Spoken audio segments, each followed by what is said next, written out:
Hello and welcome back everyone to the next episode on anubhavtrainings.com.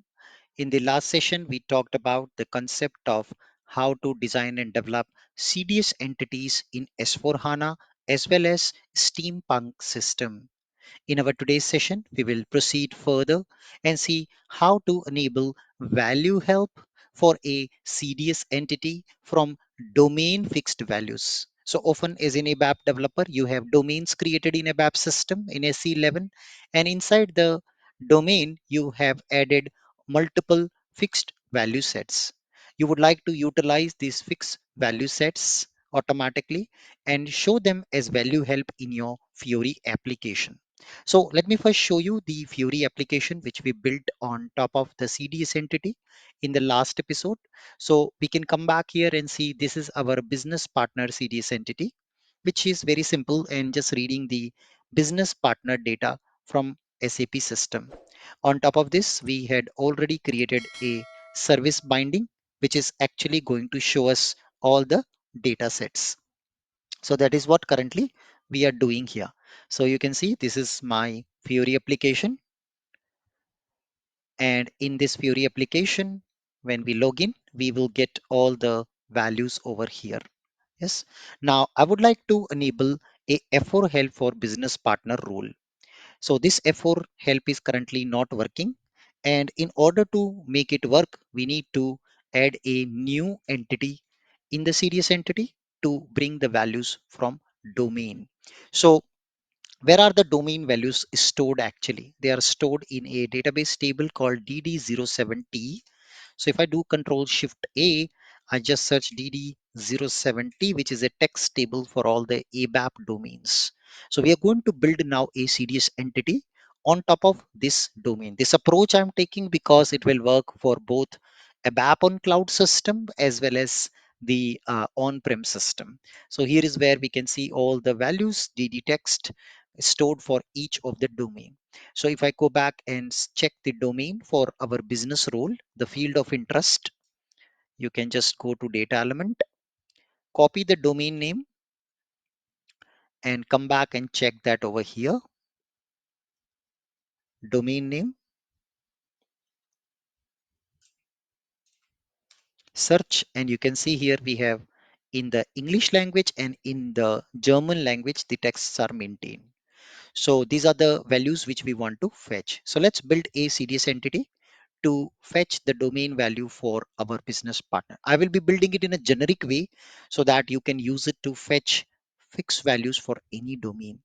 The entire source code is also going to be available in the description of this video so that you can also download the source code and use it as it is in your organization when you're building it. So let me create a new data definition, Z Anubhav Trainings, and I can say domain values for value help. I click on next. We will be creating CDS entity and let's come back to provide the data source. So my data source here is DD07T, the text table. I will also take a parameter in the CDS entity so that dynamically I can pass any domain name as a input parameter. So let's come back with parameters and I can say DO name, the domain name, and let's pass it as ABAP care 30.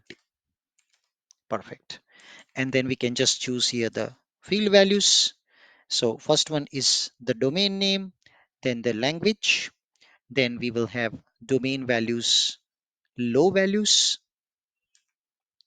and then we will have the domain DD text. So these are the properties I will be keeping here.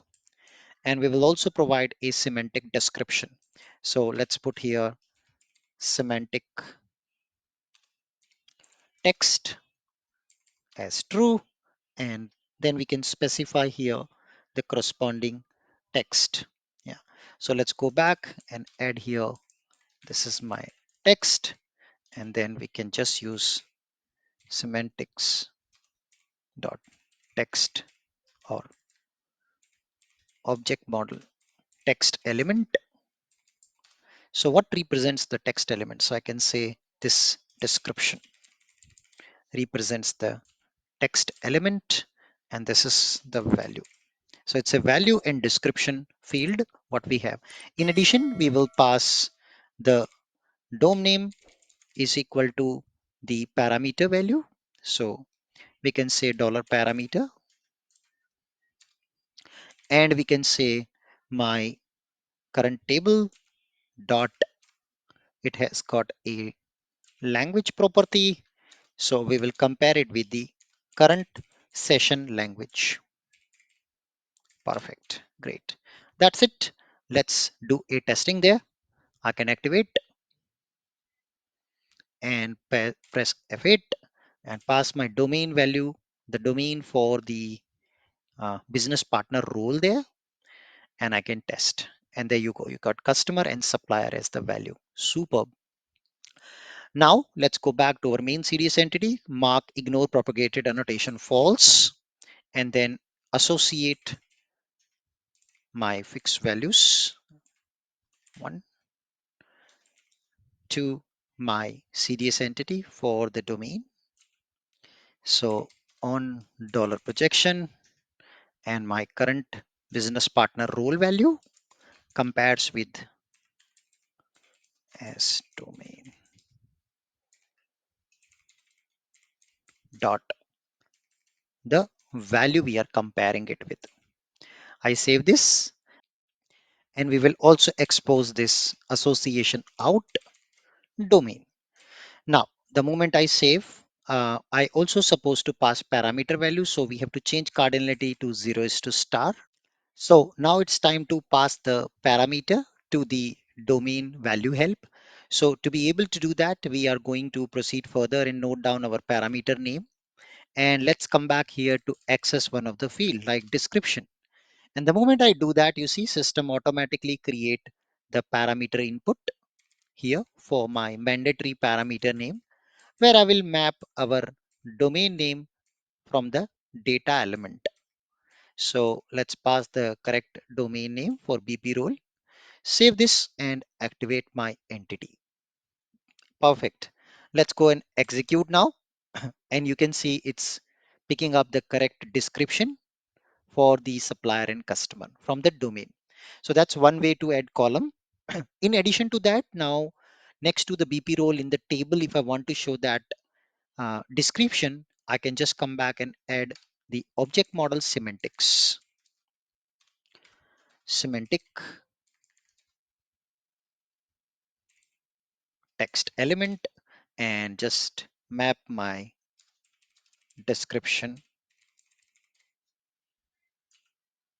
over here. So as a result, what will happen now in our table in the Fury app, user will not just see only 0, 1. User will see meaningful description for the business partner. Let me refresh and click the go button.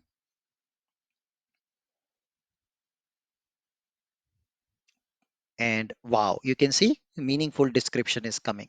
But our goal was also to bring the value help, which is not coming yet. So let's provide the annotation for value help. So we say at consumption dot value help definition. And now inside this, we can pass our entity name.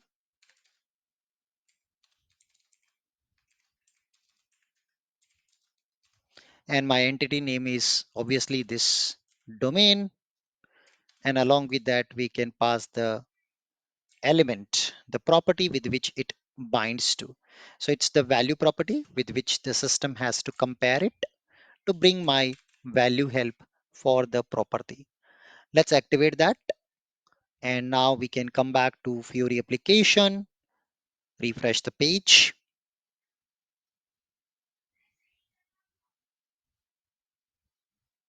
And it is dumping. So what is happening in this case, since our view is a parameterized view for this domain value help, it is unable to map the parameter correctly. So unfortunately, with the value help definition, currently I'm not able to pass the corresponding parameter. Yes. So this is the reason now we have to modify our view to perhaps remove this parameter and hard code the domain name. Yes. Option number two, you can directly associate it with foreign key, but since we would like to get all the benefits of value help, we want to do like this. So what we do now is go back and adapt our parameterized view by removing the parameter and hard coding the domain name there in the system. So let me remove that and hard code the domain name here for our domain. So I can come back and add this over here and also remove this parameter case from here, and then we can save both the entities. Let's do multi-activate. First of all, with the change of hard coding the value for domain. And now we are ready. So let's go back again and refresh our Fury app. So this time the value held binding doesn't require the parameter and my application loads beautifully. Yes, this is also working already. And if I do F4 here, wow, you can see I've got my values. Superb. But both the values are coming as supplier. Why is that so? Now, this has actually happened because of the design problem. If you remember, system is indeed giving me a warning as well. So if you go back here, it's giving me a warning that our database table have a combination of composite primary key, but in the CDS entity, we haven't respected that. So please do not remove those respective primary keys. So let's keep them still. The value pos and avars and a4 local. These are the additional parameters which we still gonna keep as part of our key to be able to respect the value help. Yeah. So these are the this is the composite primary key. Let's not disturb the composite primary key. I will activate again, come back to the UI, refresh the page, and let's do the value help one more time. And wow, you can see the issue is fixed. So be very, very careful when you are dealing with the uh, entities which provides the value help. You have to make sure that you add all the columns which are part of original primary key. Else it might behave little bit, flocky. So now next step is I want to convert this value help to a drop down because there are hardly two values, right? We don't have much values. So it makes sense to convert it to a drop down now. So to be able to do that, there's a simple and easy annotation here, which is called as object model result set annotation. So we are telling the computer that the size category of this data set is quite small, extra small, and that would naturally tell the Fury application to turn this field into a drop down instead of a value help. So when I come back, wow, look at that, how beautiful it looks. Yeah. So it indeed works as well, and it filter only the supplier data in the Fury app. Great. So this is how exactly you can utilize end-to-end capability of adding domains, domain value helps or domain fixed values as value helps. You saw all the permutation combination and challenges which we faced during the journey, and how did we fix all those issues. The entire source code is available already in the chat window in the description of this video. So you can also replicate the same scenario in your company system. With that, thank you so much for joining today's session with us. Hope to see you in the next class. Goodbye. With that, thank you so much for watching this video with me today. If you feel this content is helping you, kindly subscribe and share this channel in the WhatsApp group of your company teams. And I hope to see you in my next episode. Happy learning. Till then, goodbye and see you again.